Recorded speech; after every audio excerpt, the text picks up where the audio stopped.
예, 이어서 계속 강의하도록 하겠습니다. 이번 시간은 제2강 주택이란 무엇인가에 대해서 2차 시 강의가 되겠습니다. 자, 상품으로서 주택의 특성이 있습니다. 이거 굉장히 중요합니다. 자, 건축 연도, 언제 지었냐는 거죠. 70년대 지었냐, 최근에 지었냐.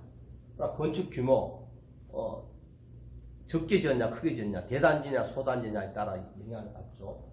주택의 질, 난리물이 지을 수도 있고, 아주 고급 자재로서 지을 수도 있고요. 입지, 주택이 가장 중요한 게 입지입니다. 부동산은 입지가 제일 중요하죠. 첫 번째도 로케이션, 두 번째도 로케이션, 세 번째도 로케이션이라는 말을 제가 지난 시간에 한 적이 있는데요. 점유 형태, 주위 환경의 다양성, 이런 게 주택의 상품으로서 영향을 끼칩니다. 그리고 주택은 일반적으로 굉장히 오래 갑니다. 그래서 보통 40년에서 100년, 서구는 한 100년, 200년 된 주택도 있죠. 근데 우리나라 같은 경우는 7, 80년대 전 주택, 세례 부수고 재건축 많이 하죠. 그래서 80년대 중반 이후 재건축이 굉장히 활발히 있지 않습니까? 근데 30년 정도 지나면 재건축 할 수 있다, 40년 지나면 할 수 있다, 이게 논쟁이 많았습니다. 강남의 압구정동 아파트 때문에. 근데 이거는 답은 없죠. 정책적인 문제고요. 자, 주택은 가격이 굉장히 고가입니다. 서울 같은 경우는 24평 아파트가 4억, 5억 이렇게 합니다. 전세도 한 3, 4억 하고요. 그렇기 때문에 반드시 금융적인 지원을 받아야 됩니다. 그래서 주택 금융시장이 발달되어 있습니다. 그래서 보통 모기지로 해가지고 집을 살 때 모기지를 도입해가지고 월급 생활하면서 평생 갚죠. 한 3, 4년. 그리고 은퇴하고 나서 다시 영모기지, 리버스 모기지 해가지고 주택연금으로 해가 받죠. 그러다 보면 죽는 거죠. 이 주택이 굉장히 고가이기 때문에 발생되는 현상입니다. 그리고 거래 비용이 높게 발생합니다. 주택 자체가 고가이기 때문에 아파트 분양할 때 굉장히 광고도 많이 하지 않습니까? 그리고 중개 수수료도 굉장히 비쌉니다. 강남에 아파트 하나 중개하면 1,000만 원이 넘습니다. 수수료가. 그리고 세금도 많죠. 최근에 집값이 올라가 분양하면 양도소득이 굉장히 많이 되지 않습니까? 이런 게 모든 것이 상품으로서의 주택의 특성이라고 볼 수 있습니다. 주택의 기능은 복합적인 기능이 있는데요. 소비재와 자산의 교집합입니다. 교집합은 A라는 집합하고 B라는 집합의 그 중간 부분에 있는 걸 교집합이라고 하는데요. 자, 자연환경으로부터 보호받는 거죠. 비바람으로 보호받죠. 은신처적인 개념이 있고요. 또 프라이버시가 굉장히 중요합니다. 집에서 주거 단위로서. 그래서 우리 형법에 보면 주거 침입죄가 있지 않습니까? 거주자의 동의 없이 침입하게 되면 벌을 받게 되죠. 또 사회 경제 환경 속에서 개인 가구의 상대적 입지, 위치 관계되죠. 그리고 주택은 가장 안정적인 자산입니다. 인플레이션 됐을 때 굉장히 도움이 되죠. 반대로 디플레이션 때는 그렇지 않습니다. 대부분의 우리나라 사람들은 집 한 채, 아파트 하나, 종형 아파트 갖기를 원합니다. 그렇지만은 현재 자가 소유율은 55%, 56% 정도밖에 되지 않습니다. 자, 주택에 지는 유니크한 속성들이 있습니다. 한 10가지가 되는데요. 첫 번째, 비기동성입니다. 부동산이기 때문에 그렇죠. 집이 움직일 수 없습니다. 고정되어 있습니다. 그렇기 때문에 사람이 움직여야 됩니다. 그래서 오큐펀트 무브, 사람이 움직여야 됩니다. 그래서 주거 이전, 이사도 가는 거죠. 그렇기 때문에 공급이 비탄력, 다른 상품에 비해서 공급이 비탄력적이죠. 그래서 수요가 많은데 공급 비탄력제니까 집값이 오를 수밖에 없죠. 하고 장소적 의미와 지역사회 관련성 이런 것도 있고요. 자, 두 번째로 내구성입니다. 아까도 얘기했습니다. 롱 라이프 스피 굉장히 오래 갑니다. 50년에서 80년, 100년까지 가고 서구는 한 200년까지 가는 주택이 남았습니다. 우리나라도 조선시대 때 지은 고가주택이 있긴 있습니다. 오래 가죠. 자, 세 번째로 한정된 적응성입니다. 수요에 대한 대응이 굉장히 느립니다. 또 생산 과정이 길죠. 또 공급이 비탄력적이라고 그랬죠. 그렇기 때문에 수요가 많으면 집값이 급격히 오를 수밖에 없는 거죠. 최근에 한 10여 년이 그랬습니다. 비동질적인 속성도 있습니다. 같은 집이 없습니다. 다 다양합니다. 뭔가 틀려도 조금씩 다른 거죠. 서비스와 재고가 다양하고 디자인, 색상, 규모, 점유 형태 다 다릅니다. 또 판매자, 구매자 선호가 다양합니다. 집을 살 때는 여성, 부인, 와이프가 입김이 강하고요. 팔 때는 남자들이 입김이 강합니다. 그런 속성이 있습니다. 그리고 외인성입니다. 외부 변화에 굉장히 민감하게 반응합니다. 인구이동, 규모, 소비자 선호, 수요 공급 이런 데 굉장히 민감합니다. 또 여섯 번째, 집이라는 것이 큰 사회 인프라 중에 하나이기 때문에 정부 정책에 영향을 받습니다. 다양한 정책에 영향을 받죠. 신도시 공급을 하냐 안 하냐에 따라 또 집값이 오르면 가격 상한을 정하고 분양가 상한제 하려다 지금 연기됐습니다만 또 도시계획, 토지, 소득권 정책 이런 정부의 다양한 정책에 영향을 받을 수밖에 없습니다. 또 아까 외인성이 그러면 외부성인데요. 주위 환경으로부터 영향을 받고 또 주위 환경에 영향을 주기도 합니다. 제일 유명한 고사성가 명묘 삼천지교 생각하시면 외부성 충분히 알 수 있을 겁니다. 또 주택은 신분제하로의 성격도 있습니다. 주택 계급 나중에 설명을 뵙도록 하겠습니다. 계급이 있죠. 강남 아파트, 타워 아파트 살면은 좀 잘 사는 것 같은 이런 인식이 우리 사회에 있습니다. 거기는 은연중에 주택 계급이 있습니다. 빚 하나도 없이 융자 하나도 없이 오로지 자기 돈으로 사는 집, 융자가 있는 집, 전셋집, 월세집 뭐 이런 게 다 주택 계급입니다. 하고 정치적인 쟁점이 되죠. 핫포테이토. 그린벨트를 좀 풀어가지고 임대주택을 짓는다는 정책을 많이 했죠. 그럴 때 반대하는 사람도 있고 또 내가 사는 아파트 단지 주위에 혐오시설이 들어오면 극렬히 반대하지 않습니까? 현재 서울에 청년 임대주택 짓는데 주민들이 반대해가지고 사업이 지지부진한 데 꽤 많습니다. 마지막으로 공간적인 측면이 있습니다. 사람은 공간의 지배를 받죠. 어떤 집에 어떤 환경 하에서 사느냐에 따라 생각의 지배를 받습니다. 토지 이용하고 관계 있고 주거 이동 뭐 이런 관계 있습니다. 이게 뭐 다양한 10가지 속성이 있습니다. 자, 이런 속성을 알고요. 주택 문제를 한번 살펴보면 주택은 과연 어떤 문제가 있냐?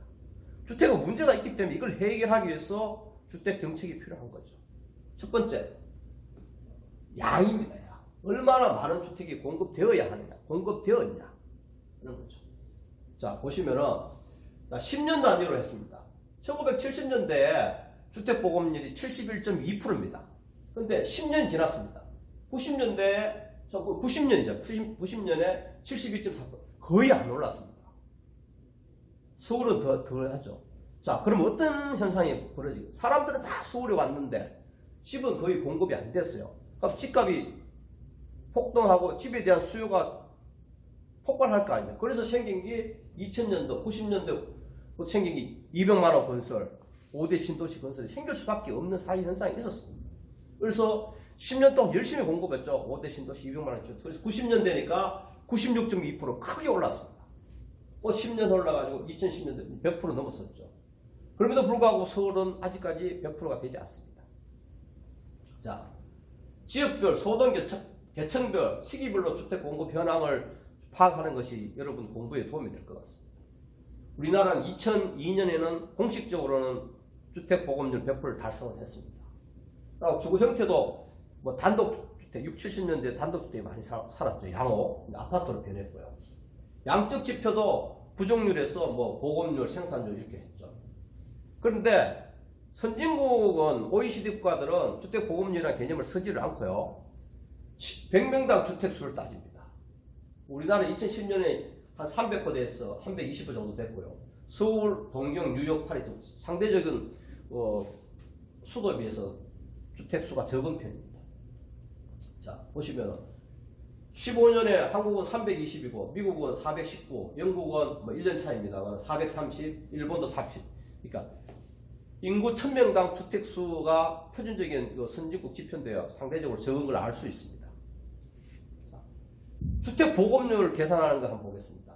주택 보급률은 가구수분의 총 주택수를 이제 곱하기 100을 하는데요. 분모 가구수는 중요한 건 1인 가구는 들어가지 않습니다.